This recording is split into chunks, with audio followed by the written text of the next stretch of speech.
Bună dimineața! Ziua începe de vreme în ograda noastră, pentru că auziți acolo niște rațe gălăgioase tare, tare, tare, care nu mai au răbdare până ce ajung cu mâncarea la ele. Mă grăbesc, fetelor, mă grăbesc!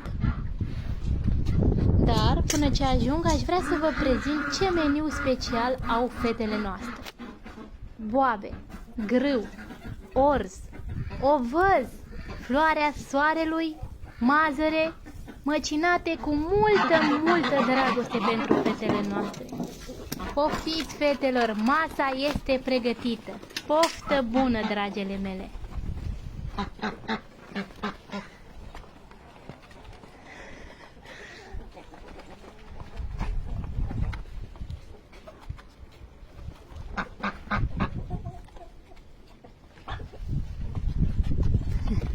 Aș mai sta cu voi, că tare mult îmi place să vă privesc cum mâncați. Dar Stella și Cucoana mă așteaptă nerăbdătoare. Bună, fetelor, bine v-am găsit! Ia uitați ce am aici bun pentru voi, fetelor, a? Ce ziceți? Cine dorește?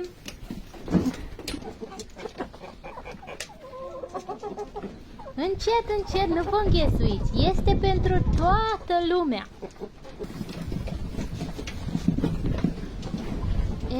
Ei, Versace, hai te rog, fii tu un gentleman și lasă puicuțele să mănânce întâi. Dragilor, atât pentru astăzi. Vă salutăm pe toți